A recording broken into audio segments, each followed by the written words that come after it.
మూడో పొజిషన్లో ఎక్కడ పెడతాము? At C. ఆబ్జెక్ట్ని ఎక్కడ పెడుతున్నాం? At C. ఇందాకట్లాగే మళ్ళీ మనం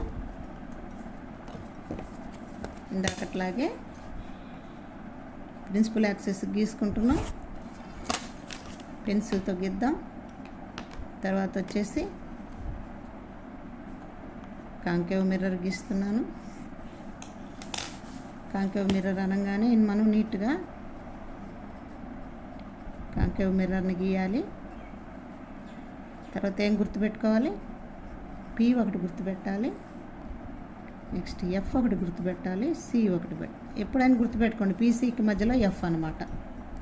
ఇప్పుడు మనం ఎక్కడ పెడుతున్నాం ఆబ్జెక్ట్ని? At C. సి దగ్గర పెడుతున్నాం. ఇదిగో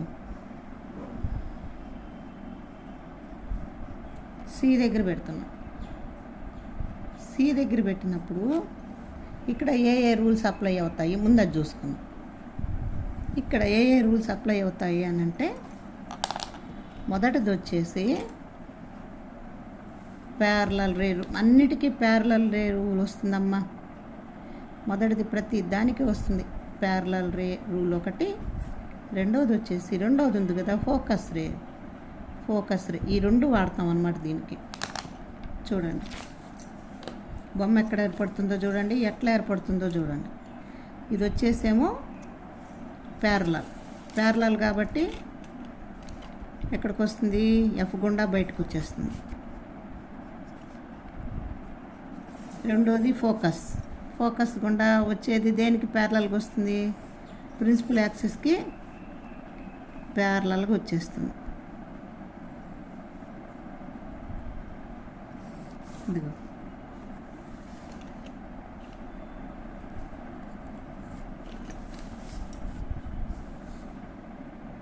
రైజర్ పెట్టుకుంటే బాగుండేది. ఇక్కడికి వస్తుంది, అంటే ఇక్కడికి వచ్చింది. కరెక్ట్గా దాని దగ్గరికే వచ్చేస్తుంది. చూడండి బొమ్మ చూడండి ఒకసారి. కరెక్ట్గా దాని దగ్గరికే వస్తుంది. అంటే ఆబ్జెక్ట్ ఎక్కడ ఉందో సి దగ్గర కదా ఉండేదే. మనకి ఇమేజ్ కూడా ఎక్కడ ఏర్పడుతుంది అని అంటే సి దగ్గరే ఏర్పడుతుంది. మేమేం రాస్తాం? ఆబ్జెక్ట్ని ఎక్కడ పెట్టుకున్నాం? ఆబ్జెక్ట్ అని రాసాం కదా. ఆబ్జెక్ట్ ఎక్కడ పెట్టుకున్నాం? At C. ఆబ్జెక్ట్ని ఎక్కడ పెట్టాం? At C. ఇప్పుడు ఇమేజ్ రాద్దాం. చూడండి ఇమేజ్ ఎక్కడ ఏర్పడింది? At C. సి దగ్గరే ఏర్పడింది. చూడండి సి దగ్గర పెడితే సి దగ్గర. ఇది చాలా చాలా ఇంపార్టెంట్ బొమ్మ. ప్రతి సందర్భంలో ఇదే అడుగుతుంటాడు, ఎక్కువ ఇదే అడుగుతాడు. బాగా నేర్చుకోండి దీన్ని. సి దగ్గరే పెడతాం. ఎలా ఏర్పడిందమ్మా?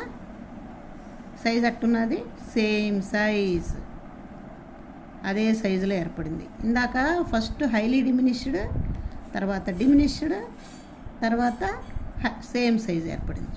సేమ్ సైజ్ అంటే సైజు పెరుగుతూ వస్తున్నది అన్నమాట. సేమ్ సైజు ఇన్వర్ట్గానే ఏర్పడింది కదా. ఇన్వర్టెడ్ తర్వాత అద్దానికి ముందు ఏర్పడింది కదమ్మా. అది చూడండి, ఇది అద్దం కదా, అద్దానికి ముందు కదా ఏర్పడింది. కాబట్టి రియల్ ఇమేజ్. అంటే ఒక బొమ్మ గీసేటప్పుడు మనం ఏ రూల్స్ వాడుతున్నాము నేర్చుకొని, ఆబ్జెక్ట్ని ఎక్కడ పెట్టాము నోట్ చేసి, ఇమేజ్ యొక్క లక్షణాలు కనుక రాసామనుకో ఫుల్ మార్కులు పడిపోతాయి. ఇది ఎక్కడ? ఎట్ సి దగ్గర. చూడండి మళ్ళీ చెప్తున్నా. సి దగ్గర పెట్టినప్పుడు ప్యారలల్ రే రూల్ ఒకటి వాడతాం, ఫోకస్ రే రూల్ ఒకటి వాడతాము.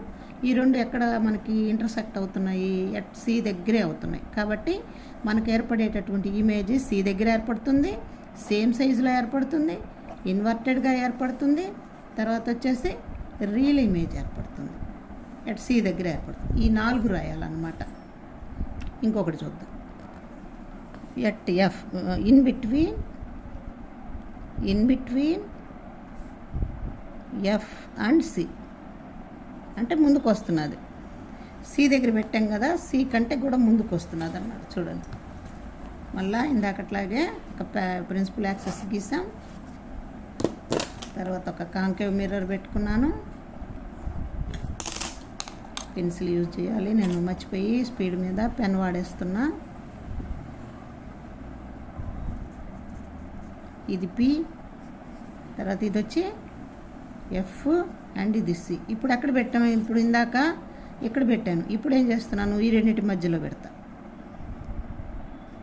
చూడండి సికి ఎఫ్కి మధ్యలో పెడతా. ఇందాక సి దగ్గర పెట్టాను కదా, సికి ఎఫ్కి. ఇక్కడ ఏ రూల్స్ వాడాలి? ఏ ఏ రూల్స్ వాడాలంటే మొట్టమొదటిది ప్యారలల్ రే రూల్, ఇది మాత్రం అన్నిటికీ వస్తుంది. రెండోది ఏం వాడతామంటే సిసి రే రూల్. ప్యారలల్ రే రూలు, సిసి రే రూలు. ఇది చూద్దాం. ప్యారలల్ రే రూల్, ప్యారలల్గా పోయే లైట్ రే ఎటు పోతుంది అనుకున్నాం మనం, ఎఫ్ గుండా పోతుంది బయటికి, ఎక్కడికి వచ్చేస్తుంది, ఎట్టు వచ్చేస్తుంది, ఎట్టు పోయి ఎట్టు వచ్చేస్తుంది. రెండోది సిసి రే రూల్ కదమ్మా, కొంచెం చూడండి ఇటు,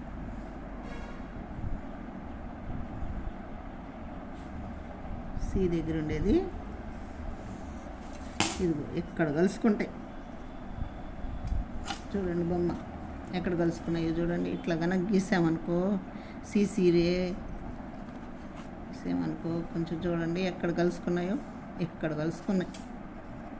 ఈ రెండు ఎక్కడ కలుసుకున్నాయంటే వెనక్కి వచ్చేసి ఇదిగో ఇక్కడికి వచ్చి ఇక్కడ కలుసుకుంటున్నాయి చూడండి, చాలా దూరంలో. అంటే బొమ్మ చూడండి ఇక్కడ కదా బొమ్మ ఇమేజ్ ఏర్పడింది, ఎంత ఎంత ఇమేజ్ ఏర్పడిందో చూడండి.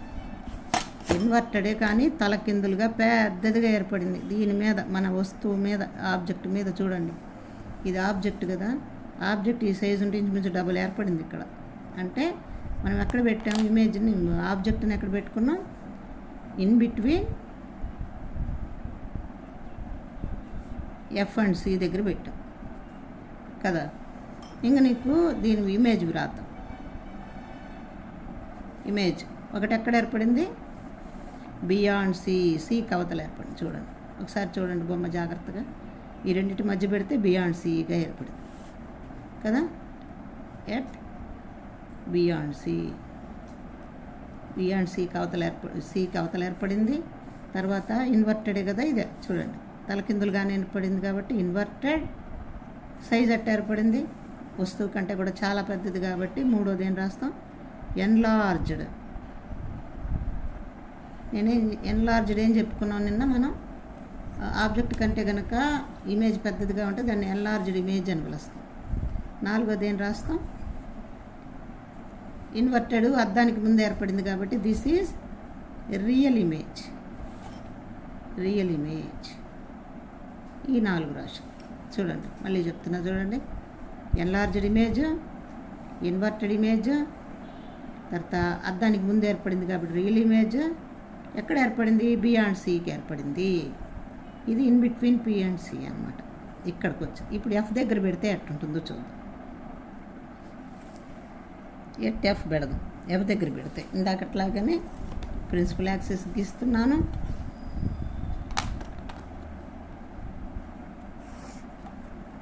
తర్వాత ఇదిగో concave mirror గీసుకున్నాం.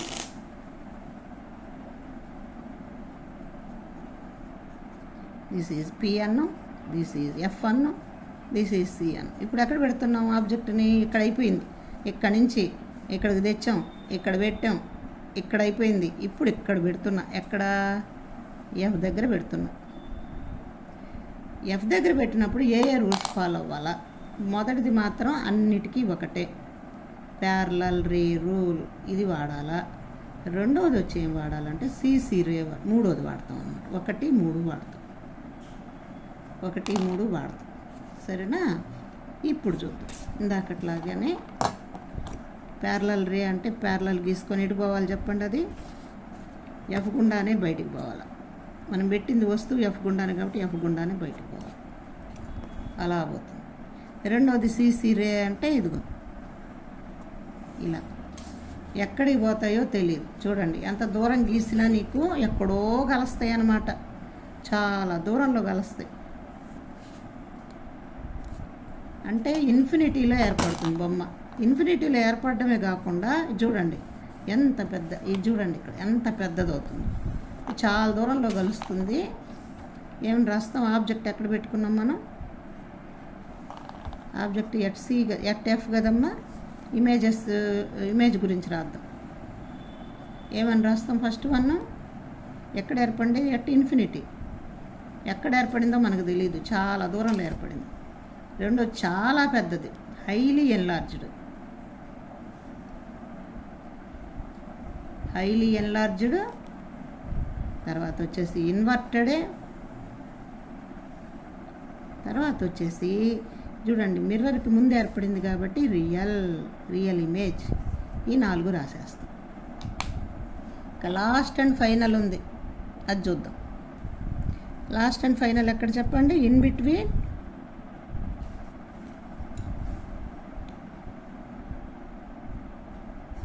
P and F and P అన్నమాట.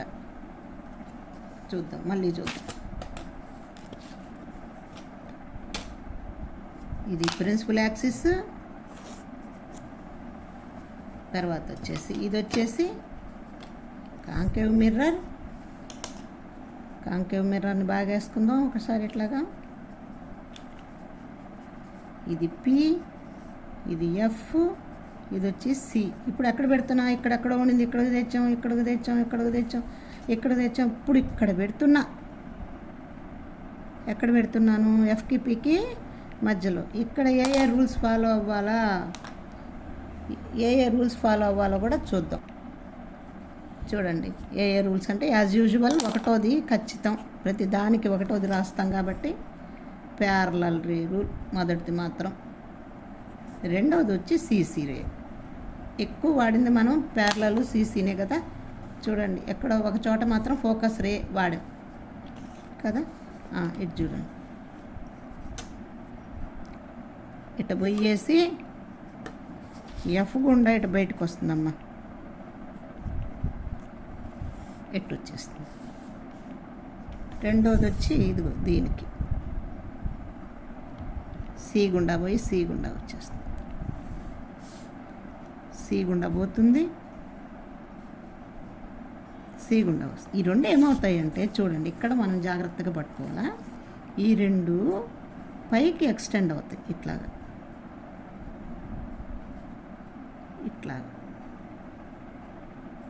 ఒక్కటి స్పెషల్ అన్నమాట.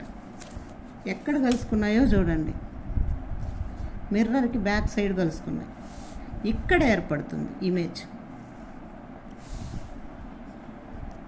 ఇక్కడ ఏర్పడుతుంది అంటే మిర్రర్కి బ్యాక్ సైడ్ అంటే అద్దం లోపల ఏర్పడుతుంది. ఇప్పుడు చెప్పండి, మనం మొన్న నేర్చుకున్న లక్షణాల్లో అద్దం లోపల ఏర్పడితే దాన్ని ఏమని పిలుస్తాం? రియల్ ఇమేజ్ అవుతుందా? అద్దానికి వెనక ఏర్పడలే రియల్ ఇమేజ్ అనం కాబట్టి వర్చువల్ ఇమేజీ. నేను మొన్న చెప్పా, కాంకేవ్ మిర్రర్లో వర్చువల్ ఇమేజ్ ఏర్పడుతుంది, రియల్ ఇమేజ్ ఏర్పడుతుంది అని చెప్పుకున్నాం, గుర్తుందో లేదో. ఒకానొక సందర్భంలో మనకు వర్చువల్ ఇమేజ్ అనేది ఏర్పడుతుంది అని చెప్పుకున్నాం కదా. ఏ సందర్భం అంటే పీకి ఎఫ్కి మధ్యలో కనుక ఆబ్జెక్ట్ ఉంచినప్పుడు దాని యొక్క ఇమేజ్ మిర్రర్కి వెనక వైపున ఎరక్ట్గా, వర్చువల్ అనగానే ఇంకా ఎరక్ట్గా ఆబ్జెక్ట్ కన్నా ఎన్లార్జ్గా, పెద్దదిగా ఏర్పడుతుంది. ఇది ఒక స్పెషల్ అన్నమాట. దేంట్లో? మన కాంకేవ్ మిర్రర్లో 6 నేర్చుకున్నాం కదా, 6లో 6వది స్పెషల్. కొంచెం బాగా నేర్చుకోండి. ఏమైనా రాస్తాం? ఆబ్జెక్ట్ని ఎక్కడ ఉంచుకున్నాం? ఆబ్జెక్ట్ని ఎక్కడ ఉంచామంటే in between F and P. Image రాద్దాం. ఇమేజ్ ఏం రాస్తున్నాం? ఎక్కడ ఏర్పడింది? Back side of the mirror, అద్దానికి వెనక ఏర్పడింది కాబట్టి వర్చువల్. తర్వాత ఎరక్ట్, ఎట్టనిలుగా ఏర్పడింది. ఎన్లార్జ్, పెద్దదిగా ఏర్పడింది. ఇవి ఇమేజ్ లక్షణం. ఇప్పుడు మనం 6 నేర్చుకున్నాం కదా. 6 నేర్చుకుంటే మీరు జాగ్రత్తగా, మనకు ఒక టేబుల్ కూడా ఇచ్చున్నాడు, అది మళ్ళీ ఒకసారి చూడండి. నేను ఊరికే చెప్తున్నాను టేబుల్ కూడా. 6 పొజిషన్స్, ఆబ్జెక్ట్ పొజిషన్ రాద్దాము. తర్వాత ఇది మనకి 8 మార్కులు ప్రశ్న వస్తుందమ్మా. ఇమేజ్ ఎక్కడ ఏర్పడిందో రాద్దాము. ఇమేజ్ సైజు రాద్దాము. ఇమేజ్ సైజు, తర్వాత ఇమేజ్ క్వాలిటీ, తర్వాత వచ్చేసి దాని యొక్క టైప్. ఇటు రాద్దాం, ఇటు ఒక టేబుల్ లాగా రాస్తాం. ఒకటేం రాస్తాం? ఆబ్జెక్ట్ని ఎక్కడ పెడుతున్నాను చూడండి, నేను ఇన్ఫినిటీలో పెడుతున్నా. ఎక్కడ ఏర్పడింది ఇమేజ్? ఎట్ ఎఫ్ ఏర్పడింది. సైజ్ ఎట్ట ఏర్పడింది? పాయింట్ సైజులో ఏర్పడింది. క్వాలిటీ ఏమని రాస్తాం? క్వాలిటీ ఏం రాస్తాం? Real image. Type erect.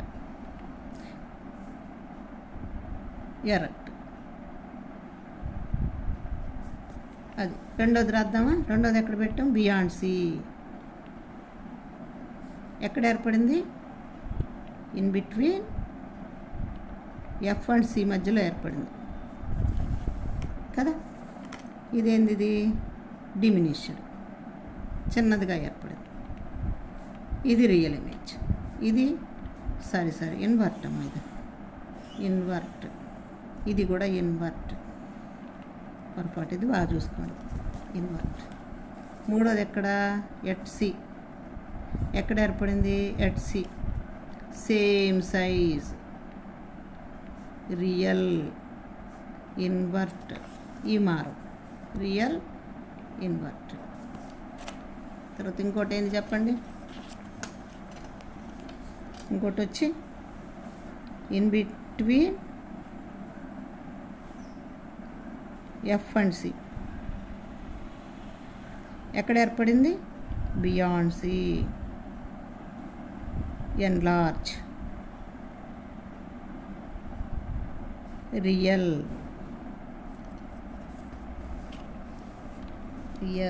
Invert. ఇంకోటి చూస్తానని చెప్పండి. ఇంకొకటి ఐదోది వచ్చేసి at F infinity. Highly enlarge. Real. ఇక్కడ ఏం రాస్తాం? ఇన్వర్ట్.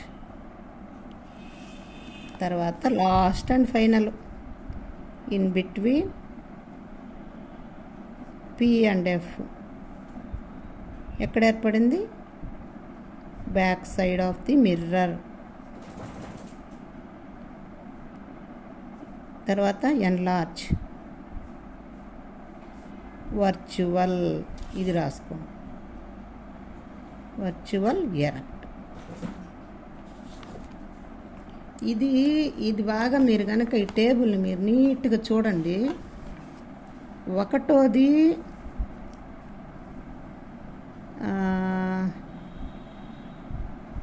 ఐదోది, రెండు ఒకదానికొకటి వేరుగా ఉంటాయి. ఒకటో ప్లేసు, ఐదో ప్లేస్ చూడండి. తర్వాత అదేవిధంగా రెండోది, నాలుగోది.